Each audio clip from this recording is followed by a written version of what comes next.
بنی اسرائیل کی ایک عورت حضرت موسیٰ علیہ السلام کی خدمت میں حاضر ہو کر عرض کرتی ہے، اے اللہ کے نبی، مجھ سے بہت بڑا گناہ سرزد ہو گیا ہے اور میں نے اللہ جل وعلا کی بارگاہ میں توبہ بھی کر لی ہے، آپ دعا کیجئے کہ اللہ جل وعلا میری توبہ قبول فرما لے۔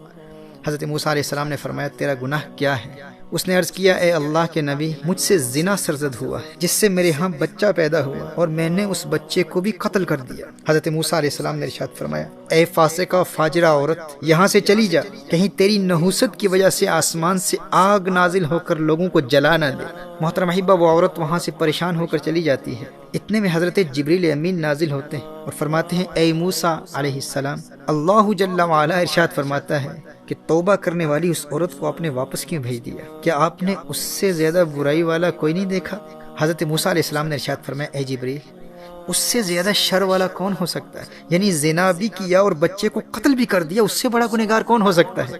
حضرت جبریل امین نے فرمایا، اے موسیٰ، اس زنا کرنے والی عورت اور چھوٹے بچے کو قتل کرنے والی عورت سے بھی بڑا گنہگار وہ شخص ہے جو جان بوجھ کر نماز چھوڑتا ہے۔ اللہ اکبر۔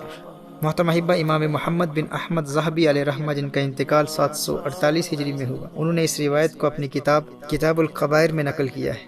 میرے دوست، میرے بھائی، غور کرنا اس بات پر، تو جو غصے میں آ کر اکثر کہہ دیا کرتا ہے کہ جانے یہ مصیبتیں کیوں آ جاتی ہیں، یہ تکلیفیں کیوں آتی ہیں، یہ پریشانیاں مجھ پر کیوں آتی ہیں؟ بھائی آخر میں نے گناہ ہی کون سا کیا ہے؟ میں نے کسی پر ظلم نہیں کیا، کسی کا حق نہیں مارا، کون سا قتل کیا ہے میں نے، کون سا زنا کیا ہے میں نے؟ ارے نادان، تیری فجر قضا ہو گئی اور تو کہتا ہے تو نے کون سا جرم کیا ہے؟ تو نے غفلت کی وجہ سے عشاء کی نماز قضا کر دی اور پھر بھی کہتا ہے یار میں نے گناہ کون سا کیا، یہ تکلیفیں کیوں آتی ہیں، یہ مصیبتیں کیوں آتی ہیں؟ تیرا اللہ ارشاد فرما رہا ہے، اے موسیٰ، زنا کرنے والی عورت اور ایک چھوٹے بچے کو قتل کرنے والی عورت سے بڑا گنہگار آپ نے نہیں دیکھا؟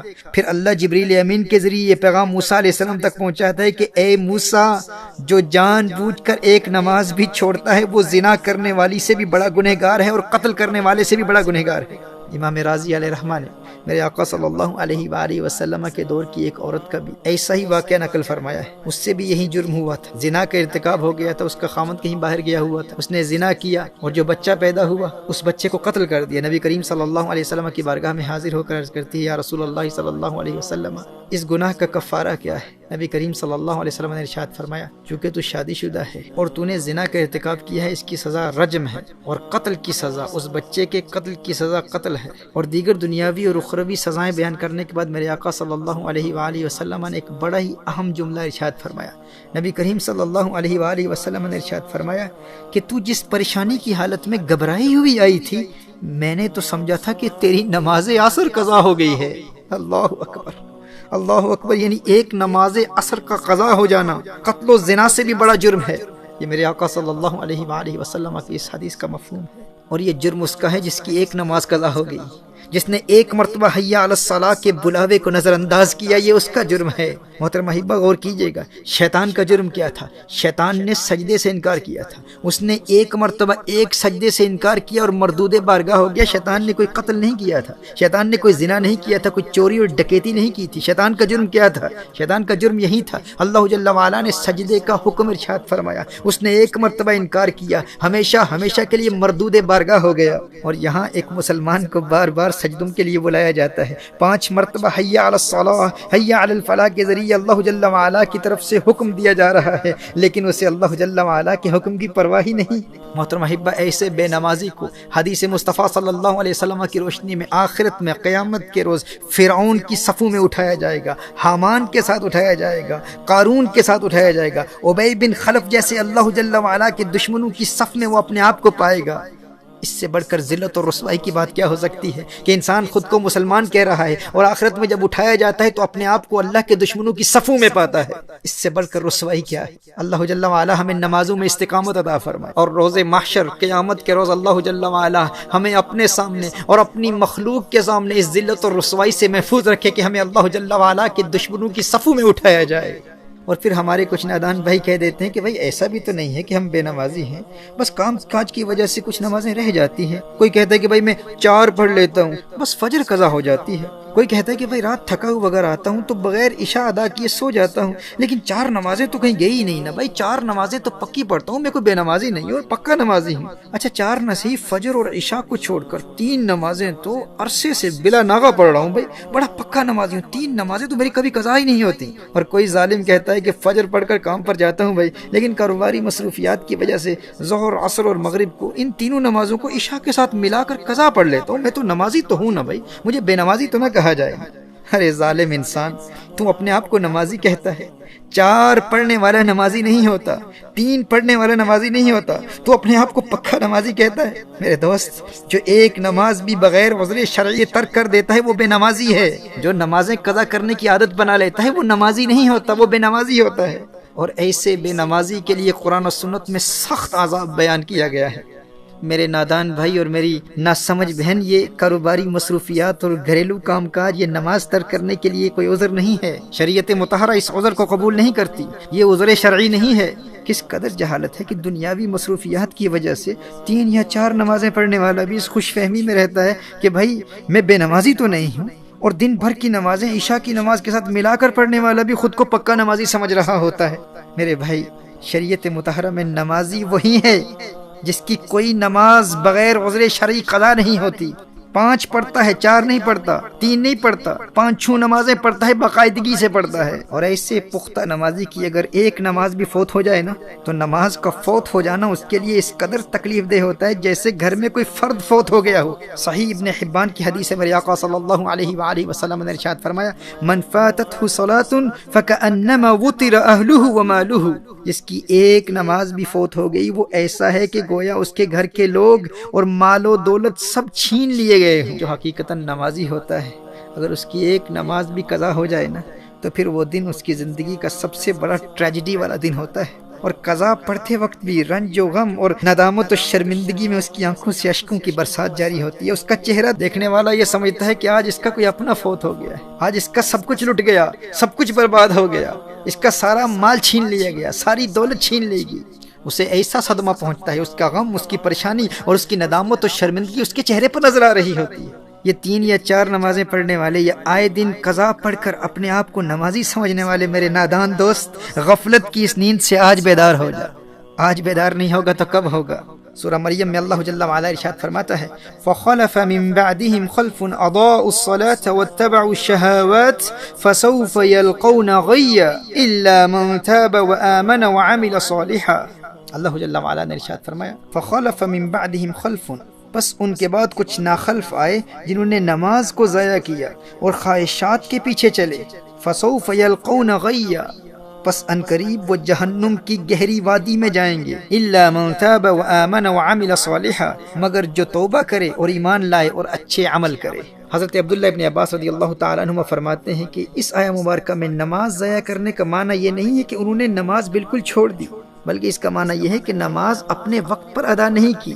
یعنی وہ شخص جو اپنی نماز قضا کر دیتا تھا، جس کی نمازیں قضا ہو جاتی تھی، اسے نماز ضائع کرنے والا کہا گیا ہے۔ امام التابعین حضرت سعید بن مسیب رحمہ اللہ ارشاد فرماتے ہیں کہ اس کا مطلب یہ ہے کہ ابھی اس نے ظہر نہ پڑھی ہو اور عصر کا وقت ہو جائے، یعنی ایسا شخص جو نماز تو پڑھتا تھا لیکن غفلت کی وجہ سے اس کی نمازیں قضا ہو جاتی تھی، نماز میں سستی کرتا تھا، یہ عذاب اس کے لیے ہے۔ فرمایا جو شخص اس حالت میں فوت ہو جائے اور توبہ نہ کرے، یلقون غیا، اسے اللہ جل وعلا نے مقام غی سے ڈرایا ہے۔ اور مقام غی کیا ہے؟ یہ جہنم کی ایک نہایت گہری وادی ہے جس کا عذاب بہت شدید ہے۔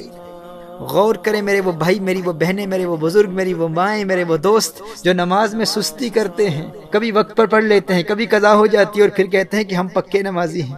امام ابن حجر اور امام ذہبی نے کتاب الکبائر میں ایک واقعہ نقل فرمایا، ایک عورت کا انتقال ہو جاتا ہے اور اس کی تدفین کے بعد اللہ جل وعلا اس کے قبر کے عذاب کو اس کے بھائی پر منکشف کر دیتا ہے۔ اس کے بھائی کا کچھ سامان قبر میں رہ جاتا ہے۔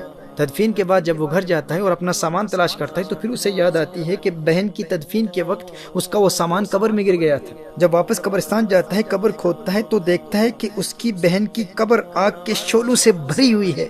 وہ روتے ہوئے واپس گھر آتا ہے اور اپنی ماں سے اپنے مشاہدے کا حال بیان کرتا ہے، ماں کو بتاتا ہے کہ میں نے کیا دیکھا، اور ماں سے پوچھتا ہے کہ میری بہن کے اعمال کیا تھے۔ تو ماں نے اس کی بہن کا ایک ہی گناہ بیان کیا۔ ماں نے کہا بیٹے تیری بہن نماز میں سستی کرتی تھی اور قضا پڑھتی تھی، قضا پڑھتی تھی۔ محترم احبہ، اہل علم نے اس روایت پر کلام کرتے ہوئے کہا ہے کہ جو شخص عام طور پر نماز پڑھتا ہو لیکن سستی کی وجہ سے نماز قضا ہو جاتی ہو، یہ اس کا عذاب ہے کہ قضا پڑھنے والے کی قبر اگر آگ کے شعلوں سے بھر جاتی ہے تو بتاؤ جو بالکل نماز پڑھتا ہی نہیں اس کے عذاب کا عالم کیا ہوگا، اس کا عذاب کس قدر دردناک ہوگا۔ میرے دوستو، جو ایک نماز بھی بغیر عذر شرعی کے قضا کرتا ہے اس کا جرم زانی سے بڑا ہے، قتل کرنے والے سے بڑا ہے، چوری سے بڑا ہے، ڈکیتی سے بڑا ہے، رشوت سے بڑا ہے۔ جو نماز میں سستی کرتا ہے، اپنے وقت پر ادا نہیں کرتا، قرآن کریم کی اس آیہ مبارکہ کی روشنی میں یلقون غیا، جو نماز میں سستی کرتا ہے، نماز اپنے وقت پر ادا نہیں کرتا، اسے جہنم کی گہری وادی جس کا نام غی ہے اس میں عذاب دیا جائے گا۔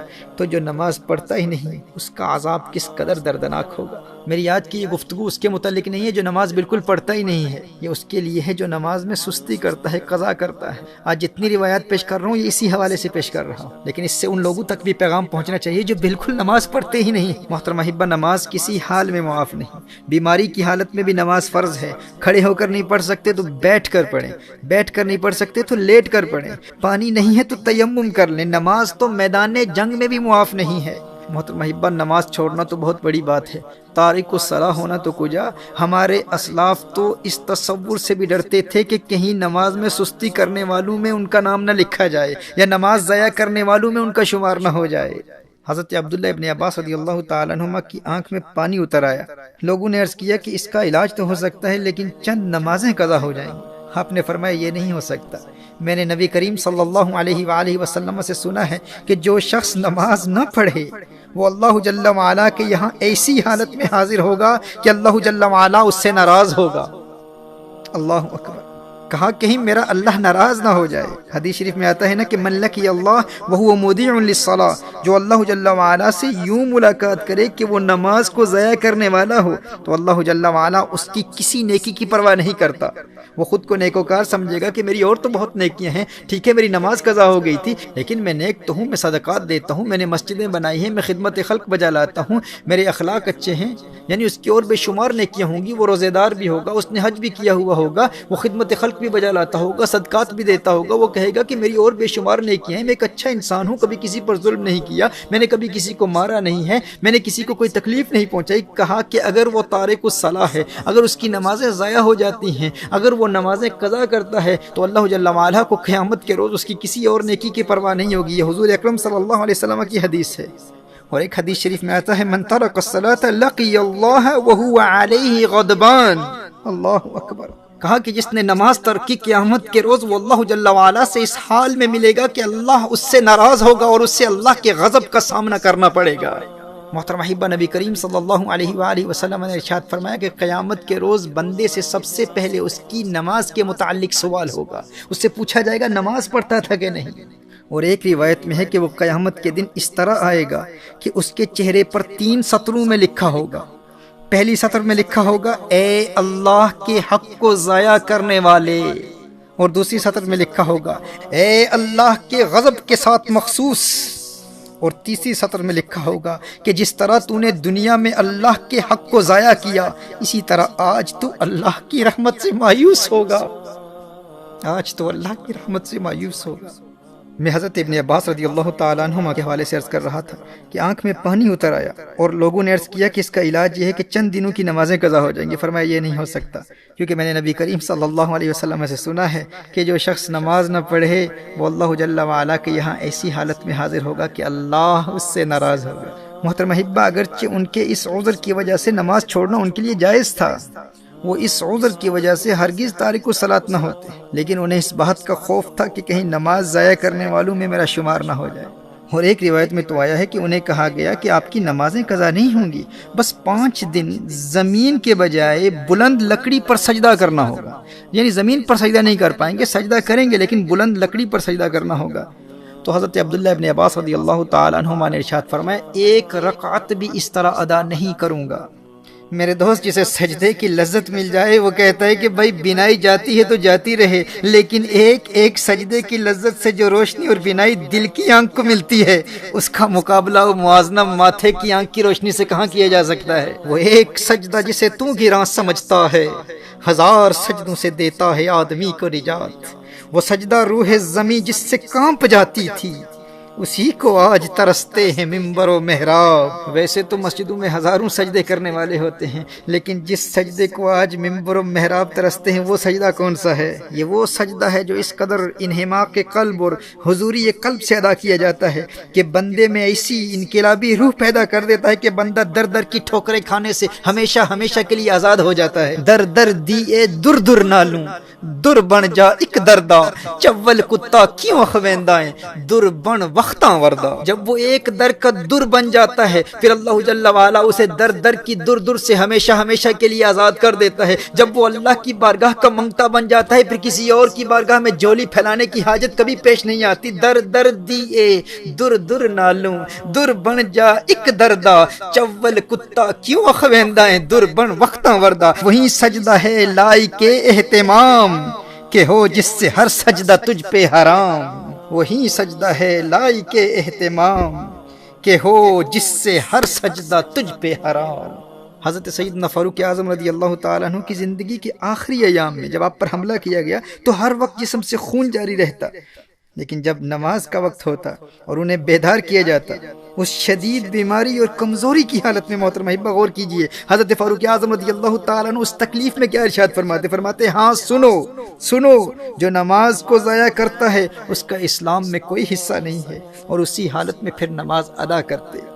آج ہمارے ہاں کوئی بیمار ہو جائے اور کوئی اللہ کا نیک بندہ اس بیمار شخص کو نماز کی تلقین کرے تو رشتہ دار اس کے دشمن ہو جاتے ہیں۔ بھائی اسے اس کی بیماری کا خیال نہیں، اسے اس کی تکلیف کا خیال نہیں، یہ اس حالت میں بھی اس کو نماز کی دعوت دے رہا ہے، اسے شرم نہیں آتی؟ اور بے شرم و شرم تم کرو۔ آج اگر کوئی اسے نماز کی تلقین کر رہا ہے، نماز کی دعوت دے رہا ہے، تو اگر وہ اس دنیا سے اس حالت میں چلا گیا تو شاید اس نماز کی برکت سے اس کی آخرت سنور جائے، شاید دل سے توبہ کرے اور اللہ جل وعلا ماضی کے اس کے تمام گناہوں کو معاف کر دے۔ یہ تو اس کی آخرت کی دائمی زندگی سنوارنے کے لیے اسے دین کی دعوت دے رہا ہے، تم اسے کہہ رہے ہو تم شرم کرو۔ یعنی جو دین کی دعوت دے رہا ہے، نماز کی دعوت دے رہا ہے، اس کی آخرت کو بچانے کے لیے بیچارے نے ڈرتے ہوئے کہہ دیا ہے تو تم اس کی قدر کرو، تم اس کا احترام کرو۔ بھائی وہ تمہارے بابے کی آخرت کو سنوارنے کے لیے اس کو دعوت دے رہا ہے۔ بھائی کسی بیمار کو نماز کے لیے بیدار کرنا دور حاضر میں تو بہت بڑی بات ہے۔ بیمار تو بیمار، آج ایک ماں اپنے 4 سال کے بچے کو صبح کے وقت اسکول کے لیے بیدار کرنے میں کوئی تکلیف محسوس نہیں کرتی، لیکن 15-16 سال کے بچے کو فجر کے وقت جگانے کے عمل کو شدت پسندی اور ظلم سے تعبیر کرتی ہے کہ یہ ظلم ہو رہا ہے۔ بھائی یہ تھکا ہوا ہے بیچارہ، اس کی عمر ہی کیا ہے، ابھی چھوٹا بچہ ہے، لیکن وہ 4-5 سال کے ننھے بچے کو اسکول کے لیے بیدار کرنے میں کوئی تکلیف محسوس نہیں کرتا، کوئی اسے ظلم نہیں کہتا، کوئی ماں یہ نہیں کہتی کہ اس پر ظلم ہو رہا ہے، یہ کم سن بچہ ہے، کم عمر بچہ ہے، اس کو اس وقت بیدار نہ کرو، اس کو اس وقت تکلیف کیوں دے رہے، کوئی نہیں کہتا۔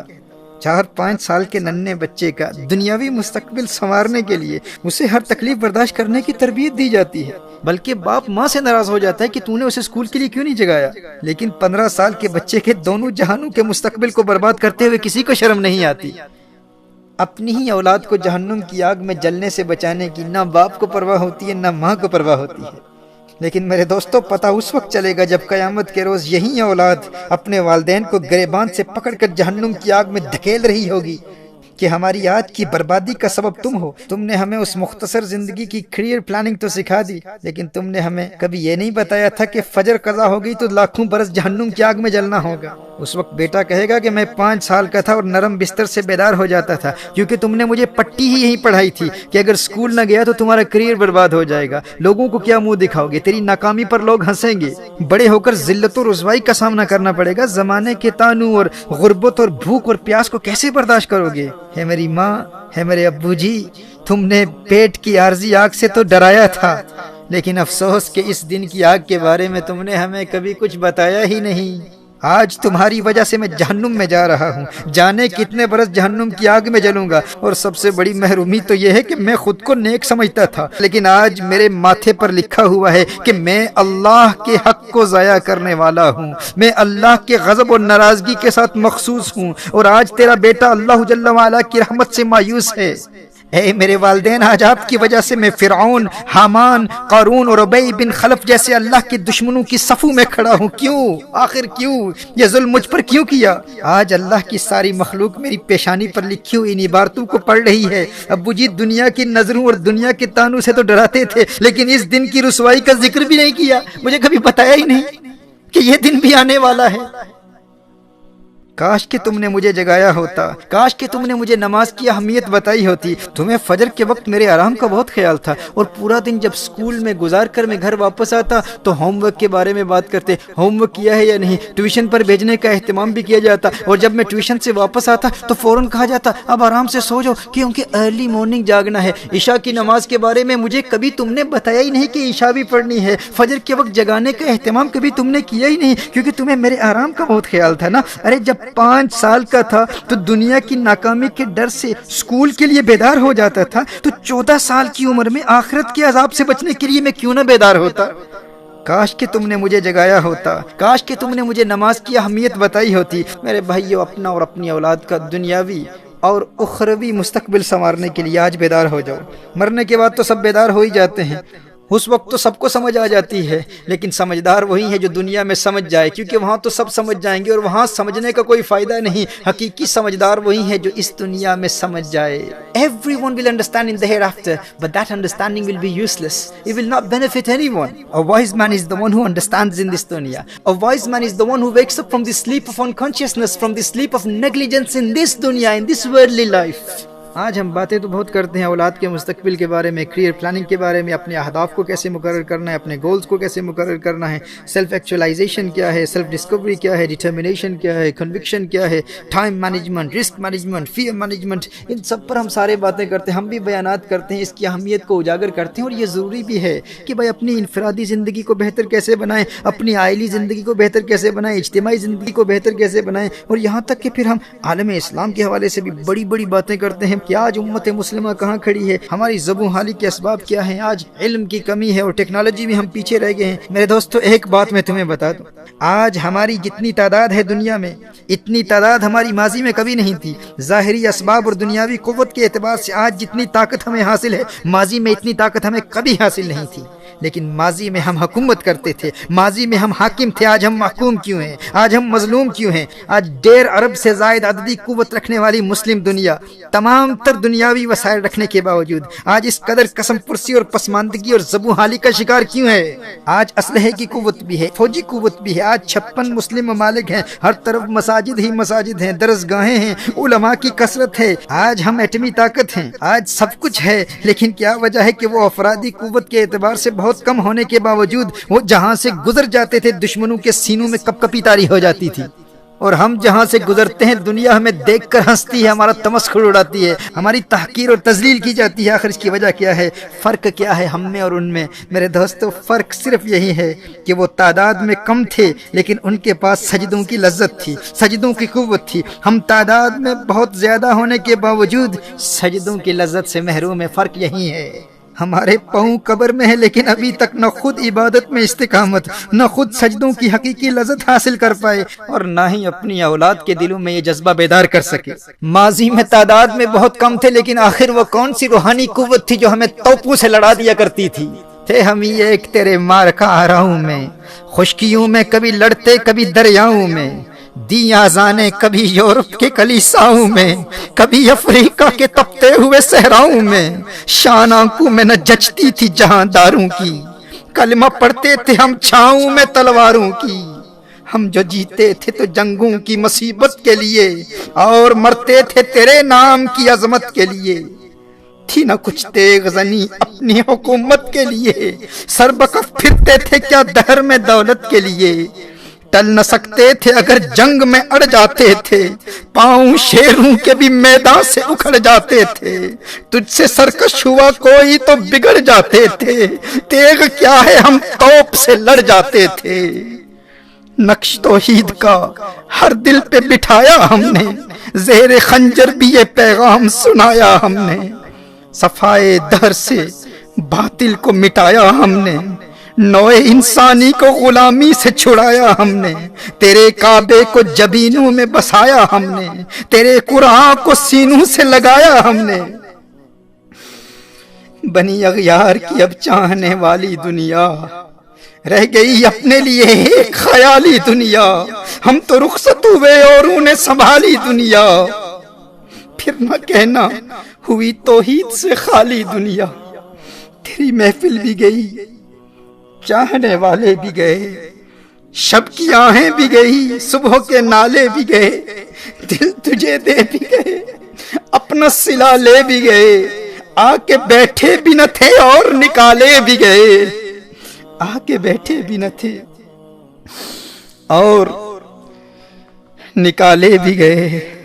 لطف مرنے میں ہے باقی نہ مزہ جینے میں، کچھ مزہ ہے تو یہی خون جگر پینے میں، کتنے بےتاب ہیں جوہر میرے آئینے میں، کس قدر جلوے تڑپتے ہیں میرے سینے میں، اس گلستان میں مگر دیکھنے والے ہی نہیں، داغ جو سینے میں رکھتے ہوں وہ لالے ہی نہیں، کس کی ہیبت سے صنم سہمے ہوئے رہتے تھے، منہ کے بل گر کے ہو اللہ احد کہتے تھے، آ گیا عین لڑائی میں اگر وقت نماز، آ گیا عین لڑائی میں اگر وقت نماز، قبلہ روحوں کے زمیں بوس ہوئی قوم حجاز، ایک ہی صف میں کھڑے ہو گئے محمود و ایاز، نہ کوئی بندہ رہا نہ کوئی بندہ نواز، بندہ و صاحب و محتاج و غنی ایک ہوئے، تیری سرکار میں پہنچے تو سبھی ایک ہوئے، تیری سرکار میں پہنچے تو سبھی ایک ہوئے،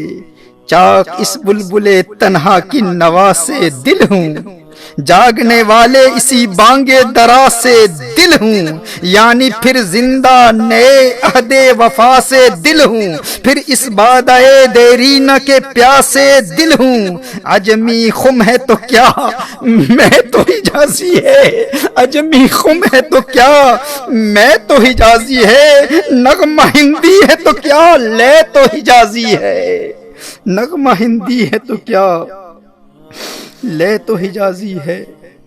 آج پوری دنیا کے مسلمانوں پر جو ظلم و تشدد ہو رہا ہے، ہماری ناکامی کا سبب کیا ہے اور ان کی فتح و کامرانی کا راز کیا تھا؟ وہ تعداد میں کم تھے لیکن پھر بھی دنیا میں چھائے ہوئے تھے۔ آخر کیوں؟ اس لیے کہ انہیں سجدوں کی لذت حاصل تھی۔ وہ 313 تھے لیکن جنگ کے میدان میں سجدے میں گر کر رب کو پکارتے تھے۔ وہ خلاق کائنات کی بارگاہ میں اپنی جبین نیاز خاک آلود کرنے کی لذت حاصل کرتے تھے۔ اپنے جسم کے 8 اعضاء کو زمین پر بچھا کر اپنی ناک اور پیشانی کو زمین پر رگڑتے ہوئے انتہائی عاجزی، تذلل، تضرع اور خشوع و خضوع کے ساتھ اپنی کمزوری اور اپنے ادنا ہونے کا اعتراف کرتے ہوئے سبحان ربی الاعلیٰ کے ترانے الاپتے، تمام جہانوں کے رب کی عظمتوں کا اعلان کرتے، تو یہ حضوری قلب والا سجدہ ایسے اللہ کے پیاروں کو معرفت حق کی منزلوں تک پہنچا دیا کرتا تھا۔ میرے دوستو، جنہیں سجدوں کی لذت سے روحانی قوت ملتی ہے وہ کبھی سجدہ قضا نہیں ہونے دیتے، اگرچہ وہ میدان جنگ میں ہوں، اور اسی لیے دنیا کی کوئی طاقت انہیں شکست نہیں دے سکتی تھی۔ انہی سجدوں میں وہ اللہ کو پکارتے اور اللہ کی غیبی مدد حالت جنگ میں نازل ہوتی، اور حالت جنگ میں بھی کبھی ان کا سجدہ قضا نہیں ہوتا تھا۔ وہ رب سے سجدے کی حالت میں راز و نیاز کی باتیں کیا کرتے تھے، اور ہم حالت امن میں بھی اپنے آرام دہ بستروں میں غفلت کی نیند سوتے رہتے ہیں، نہ خود بیدار ہوتے ہیں اور نہ اپنی نوجوان نسل کو سجدوں کی لذت سے روشناس کراتے ہیں۔ اگر آج تمام مسلم دنیا سجدے میں گر کر اس رب کو پکارے تو رب کعبہ کی قسم انقلاب آ جائے۔ کم از کم مجھے سننے والے تو آج دل سے پختہ ارادہ کریں کہ آج کے بعد ہماری کوئی نماز قضا نہیں ہوگی، اور نماز کی روحانیت تک رسائی حاصل کریں گے، اور سجدوں کی لذت خود بھی حاصل کریں گے، اور اپنی نوجوان نسل کو بھی عبادت کی لذت سے آشنا کرا کے حقیقی کامیابی کے اسباق پڑھائیں گے۔ اب دنیا کی کوئی طاقت ہمیں ہماری نماز سے محروم نہیں رکھ سکتی۔ اب 3 نمازیں پڑھنے والے نہیں، 4 نمازیں پڑھنے والے نہیں، پورے دن کی نمازیں عشاء کے ساتھ ملا کر قضا پڑھنے والے نہیں بنیں گے۔ ہم ہر نماز اس کے وقت پر ادا کریں گے، اور سجدوں کی ان روحانی فورسز کے ذریعے اپنے ان اسلاف کے نقش قدم پر چلیں گے جن کے متعلق علامہ اقبال علیہ رحمہ نے فرمایا، آ گیا عین لڑائی میں اگر وقت نماز، قبلہ رو ہو کے زمیں بوس ہوئی قوم حجاز، ایک ہی صف میں کھڑے ہو گئے محمود و ایاز، نہ کوئی بندہ رہا نہ کوئی بندہ نواز، بندہ و صاحب و محتاج و غنی ایک ہوئے، تیری سرکار میں پہنچے تو سبھی ایک ہوئے۔